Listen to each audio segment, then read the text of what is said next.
안녕하세요. 성도 여러분 반갑습니다. 복된 성탄에 함께하는 153 성경 일독, 오늘은 147일째 되는 날입니다. 오늘 데살로니가 전서 2장부터 후서 3장까지 마치고 디모데 전서 6장까지 읽게 됩니다.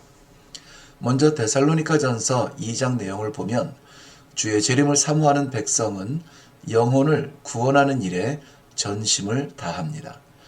바울의 충성은 바로 이러한 소망에서 온 것입니다. 회심자들을 대하는 바울은 스스로 말하기를 7절에 보면 유모로서, 11절에는 아비로서, 17절에는 사랑하는 마음으로 보살피고 또 사랑과 헌신을 보여준다고 기록하고 있습니다. 이러한 일은 치열한 싸움에 던져지는, 그리고 그 현장에서의 희생 정신과 어김없이 수고를 다한다 할지라도 여전히 포기하지 않는 사단의 회방이 있다는 것을 기대해야 합니다. 그러나 분명히 복된 길이죠. 이런 섬김을 통하여 하나님의 자녀로 함께 서는 그 이름들이 성도의 면류관의 보석이 될 것입니다. 우리에게는 이러한 면류관들이 있어야 하겠습니다. 데살로니가 전서 3장입니다. 다양한 성도들이 모여서 하나 되는 마음을 갖는 데는 주의 재림을 기다리는 소망이 필요합니다. 그런 성도들을 향한 바울 사도의 사랑이 먼저는 디모데를 그들에게 보냄으로써 보여주고 있습니다. 그의 사랑은 영적인 진보를 듣고 함께 즐거워함으로 보여주고 있습니다. 그의 사랑은 그들을 위하여 끊임없이 기도함으로 보여주고 있습니다. 사랑은 나타나야 합니다. 풍성한 사랑과 흠없는 거룩함으로 성도와 함께 하고픈 바울 사도의 마음을 읽을 수가 있습니다. 바울의 이러한 사랑이 가장 사랑하는 디모데를 그들에게 보냄으로써 보여주고 있죠. 마치 선교사를 파송하듯 보내는 사랑을 보여주고 있습니다. 데살로니가 전서 4장입니다. 공허한 순간이 있습니까? 주의 재림을 기다리는 사람에게 죽음은 무엇일까요? 본문은 공허를 채우는 큰 소식을 우리들에게 알려주고 있습니다. 누가 주의 재림을 기다릴까요? 먼저는 하늘에서 이미 구속받은 자들과 천사의 무리들이 주의 통치를 사모함으로 기다린다고 합니다. 둘째는 땅에서는 그의 교회가 또한 그날을 기다린다고 합니다. 셋째는 무덤에서 그리스도 안에 죽은 자들이 그날의 구속을 기다린다고 하십니다. 감사하게 우리에게는 아직 기회가 있습니다. 이 기회를 사서 하나님을 기쁘시게 거룩함을 세워가며 성도의 사명을 다해야 하겠습니다. 주의 재림 앞에 부끄럽지 않도록 말입니다. 데살로니가 전서 5장입니다. 먼저 1절에서 11절 보면 도둑같이 임하실 주의 재림의 날을 보여주고 있습니다. 12절부터 24절은 지도자들을 존경하며 기도하고 온전한 거룩함을 위해서 힘쓰라고 말씀하고 있습니다. 25절에 보면 간절한 기도를 부탁하고 있죠. 26절부터 28절은 인격 속에서 작별의 인사를 잊지 않습니다. 사명자, 사역자라고 해서 기계적 사역을 하는 것이 아니라 인격적 사역자로 서야 되겠죠. 이 마지막 장은 구속받은 성도들이 어떻게 거룩해질 수 있는가를 보여주고 있습니다. 바로 그리스도의 재림과 약속을 믿으며 그의 부르심 앞에 그 뜻을 이루어가는 삶을 살도록 권면하고 있습니다. 네, 데살로니가 후서 들어가겠습니다. 데살로니가 후서는 데살로니가 전후서에서 보여주는 그리스도의 재림에 대한 확신은 죽음을 대하는 성도들에게 소망이 되겠죠. 그리고 더욱 거룩한 삶에 대한 도전이 될 것입니다. 그리스도의 재림에는 두 가지 양상을 가지고 있습니다. 먼저 데살로니가 전서에서 강조한 성도들을 위한 언약의 재림, 그리고 데살로니가 후서에서 강조한 원수들을 위한 심판의 재림. 전서에서는 그리스도의 날이 언급되었지만 후서에서는 주의 날의 교리를 가르치고 있습니다. 이 날이 다가올수록 핍박 앞에 서야 하는 성도들을 위로하고 있는 내용들입니다. 아마 그날이 다가올수록 악은 절정에 달할 것입니다. 그러나 끝까지 붙들고 나아가야 하겠죠. 데살로니가 후서 1장입니다. 데살로니가 전서의 내용에 대한 오해가 있는데요. 주의 재림이 가까웠으니 세상 일이 의미가 없다는 것입니다. 그러나 그렇지 않습니다. 최선, 이것은 성도가 보여야 할 마지막 시대 재림을 앞둔 성도의 행동입니다. 성도는 또한 핍박 가운데서도 인내해야 합니다.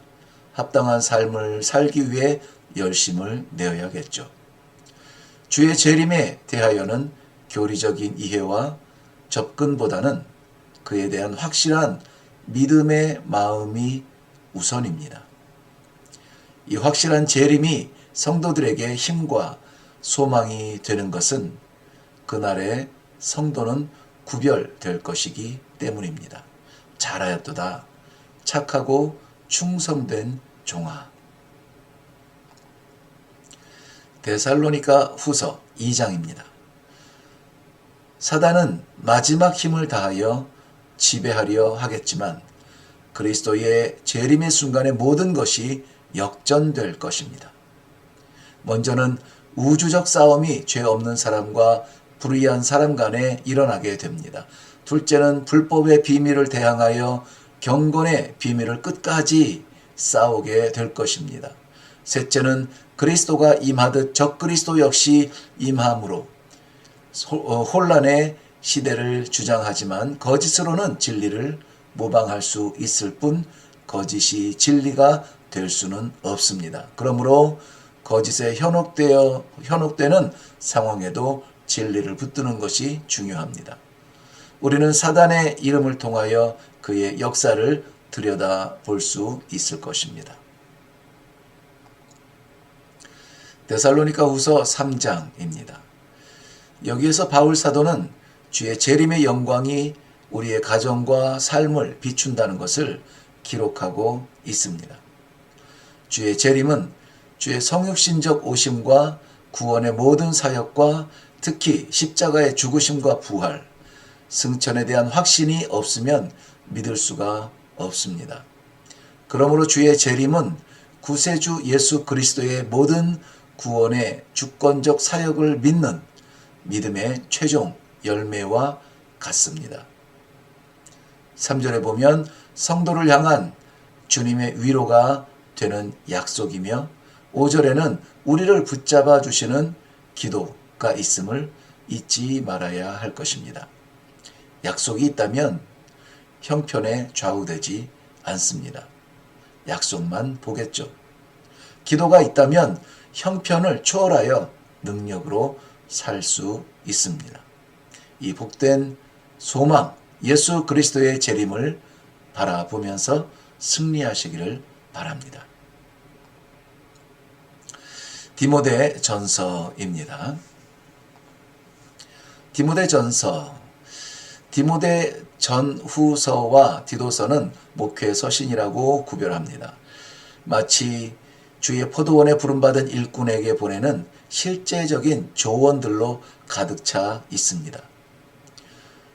서신서들이 성도를 향하여 시작되었다면 디모데 전후서와 디도서는 목회자 개인을 향한 조언의 마음을 담고 있습니다. 바로 그리스도께서 맡기신 사명과 사역을 잘 감당하기 위한 지침서 같은 것입니다. 디모데는 믿음 안에서 바울 사도에게 아들 된 자입니다. 디모데 전서의 구별을 보면 1장은 바른 교훈이 필요한 시기를 보여주고요. 2장에는 기도의 명령과 본질을 명하고 있습니다. 3장에는 성도가 영적으로 갖추어야 될 자질에 대하여 설명하고 있습니다.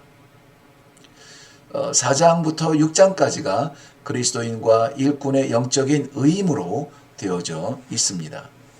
의무는 삶이고 행동이죠. 디모데전서 1장 보겠습니다. 바울은 목회자 디모데에게 목회자와 교회의 관계를 진솔하게 설명하고 있습니다. 디모데전서에서는 목회자가 기대할 교회상을 보여주었는데요. 후서에서는 교회가 바라는 목회자상을 남겨놓고 있습니다. 목회자에게 율법 선생이 되지 말라 권면합니다. 율법이 여전히 회개하지 않은 죄인에게 유익한 깨닫게 하는 일을 하지만 죄인 중에 괴수와도 같은 자신이 사도가 된 것은 깨달음을 통해서가 아니라 오래 참으신 그리스도의 은혜임을 설명합니다. 그러므로 교회의 지도자들은 율법 선생이 되지 말 것을 권면하고 있습니다. 은혜를 사모하는 사람이 되어야겠죠.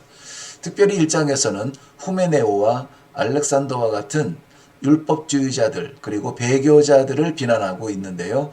영적인 아들 디모데에게 굳건한 믿음을 강조하고 있는 이유이기도 합니다. 믿음이 굳건하면 배교자와 율법주의자들의 유혹에 넘어가지 않겠죠. 디모데전서 2장입니다. 믿음과 착한 양심으로 굳건한 믿음을 지키기 위해서는 간구와 기도와 도고와 감사를 강조하고 있습니다. 특별히 남자들의 기도와 여자들의 선행, 남자들의 기도와 여자들의 선행은 큰 배경에서 좋은 질서를 보게 해 줍니다. 이것을 남자와 여자의 분리된 형태라고 보기보다는 오히려 기도와 선행이 떨어질 수 없는 것처럼 하나님의 교회 안에서 서로가 하나가 되어서 협력하여 하나님의 거룩한 뜻을 이루는 파트너십으로 우리가 이해하면 좋겠습니다. 바울 사도는 성도들이 공식적으로 모이게 되는 예배에 있어서 가져야 될 자세를 설명하고 있습니다. 특별히 중요하게 여자들의 복장에 관하여 사치스러운 것들을 자제하며 단정한 차림으로 예배를 드리라고 합니다. 특별히 여자들이 그의 해산함으로 구원을 얻는다는 마지막 문장이 있는데요.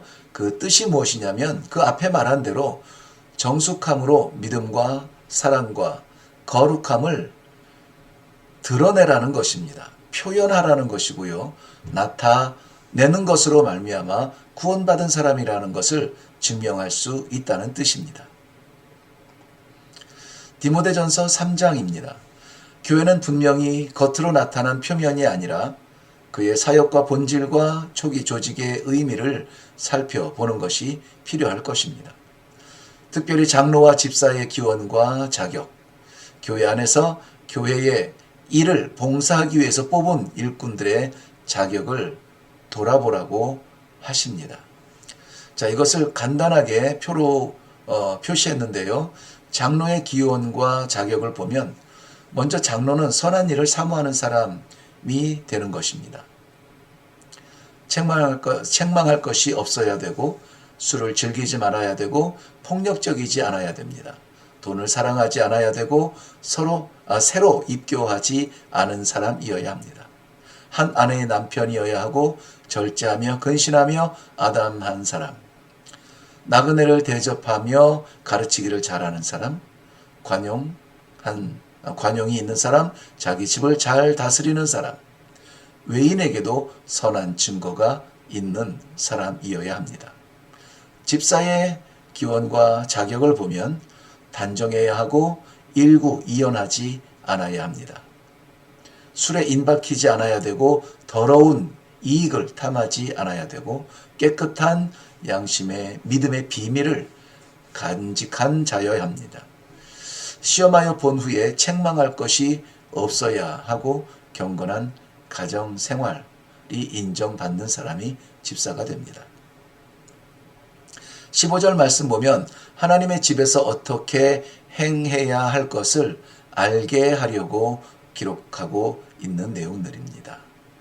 교회 공동체의 누구라도 인식해야 되는 중요한 문제입니다. 디모데전서 4장입니다. 사탄은 거짓의 아비라고 하죠. 그렇다면 거짓의 종들이 있다는 것입니다. 그런데 1절에 보면 그 거짓의 종들이 누구냐면 믿음이 있었으나 믿음에서 떠난 자들이라고 합니다. 믿음을 아예 모르는 사람이 아니라는 것이죠. 그런가 하면 너는 그리스도의 좋은 일꾼이 되라고 권면합니다. 거짓의 종, 좋은 일꾼. 어떤 차이가 있을까요? 먼저 거짓의 종은 양심의 화인 맞아 외식함을 부끄러워하지 않습니다. 외식함. 본 마음과 다르게 겉모습으로만 그런 척하고 살아가는 것을 부끄러워하지 않습니다. 느끼지 못하죠. 화인 맞아, 불도장을 맞아 그 세포가 죽었다는 것입니다. 거짓의 종들은 혼인을 금합니다. 혼인을 금함으로 말미암아 마치 어떤 성적 성결이 유지되는 것처럼 말하지만 하나님의 창조 질서는 다르게 말합니다. 음식물을 구별하여서 무엇은 먹을 수 있고 무엇은 마실 수 있다. 무엇은 먹어서는 안 된다 말하지만 하나님의 창조된 모든 것들은 다 선한 것입니다. 우리가 오용하지만 않는다면 말이죠. 그렇다면 좋은 일꾼은 어떤 사람들일까요? 먼저 믿음의 말씀이 있는 사람, 좋은 교훈으로 양육을 지속적으로 받는 사람입니다. 경건에 이르도록 자신을 연단하는 사람입니다. 경건의 유익을 위하여서 힘쓰는 사람이며 믿음과 정절에 있어 남에게 본이 되는 사람입니다. 읽는 것과 권하는 것과 가르치는 일에 전념하는 사람입니다. 은사를 가벼이 여기지 않으며 성숙함을 모든 사람에게 나타내는 사람, 그리하여 구원에 이르게 하는 사람입니다. 그리스도를 위하여 악의 권세를 대항하여 훈련해야 되겠죠. 그 훈련을 위한 경건은 우리의 삶의 일부가 아니라 삶의 모든 영역에서 영향을 끼치게 되는 것입니다. 디모데전서 5장입니다. 교회의 질서에 대하여 권면하고 있는데요. 연로한 자들을 꾸짖지 말아야 합니다. 젊은이들에게는 형제에게 대하듯 해야 합니다. 젊은 여자에게는 온전히 깨끗함으로 대하라고 합니다. 깨끗함은 성적인 순결함을 말합니다. 과부들에 대하여 구별하고 있는데요. 참 과부, 자녀가 있는 과부, 젊은 과부로 구별합니다. 참과부는 나이가 60 이상, 한 남편의 아내였던 자, 결혼하지 않은 자가 아니라 가정에 충실한 흔적이 있는 그러한 자, 도덕적 성품으로 하나님의 일에 헌신하는 사람, 돌볼 수 있는 자녀나 친척이 없는 사람, 이런 사람을 참 과부로 명부에 올립니다. 그런가 하면 자녀가 있는 과부, 자녀나 자손이 있어서 과부를 돌볼 수 있는 사람이라면 자녀들, 자손들의 책임을 다하게 할 것입니다. 명부에 올리지 않습니다. 젊은 과부는 60이 되지 않은 사람인데요. 이런 과부는 명부에 올리지 않습니다. 왜냐하면 재혼의 여지가 있는 사람이라 구별하고 있기 때문입니다. 장로에 대하여는 7위 장로와 가르치는 장로로 구별하고 있습니다. 가르치는 장로는 우리가 아는 목사, 목회자이고 지리 장로는 당회를 이야기합니다. 공동체는 이러한 장로를 존경하고 지도자의 생활을 책임지라, 그들의 명예를 지켜주라고 권면하고 있습니다. 디모데전서 6장입니다. 당시에 만연하였던 노예 제도에 대하여 그의 견해를 달고 있습니다. 본문에서만 아니라 에베소서와 골로새서 그리고 빌레몬서에서 이 문제를 다루고 있습니다. 바울은 본문에서 종의 입장에서 문제를 다루고 있는데요. 빌레몬서에서는 상전의 입장에서 권면하고 있습니다. 빌레몬서에 가서 자세히 살펴보겠습니다. 종은 상전에 대하여 거스를 것이 아니라 도리어 순종할 것을 부탁하고 있습니다. 성도들 가운데 공존하는 종과 상전이 있거든, 예를 들면 같은 공동체 안에 주인과 하인이 있거든 형제와 같이 되라고 말씀하고 있습니다. 11절 12절에서 우리는 피하라, 따르라, 싸우라는 강력한 권고를 마음에 새길 필요가 있습니다. 한번 주의 깊게 읽어 보시죠. 일회교회는 바로 이러한 권고를 끝까지 지키기 위해서 오늘도 이 좋은 성탄절에도 153 성경 일독에 이렇게 진심을 보이고 있습니다. 애쓰고 정진하는 성도 여러분, 주님의 이름으로 축복합니다.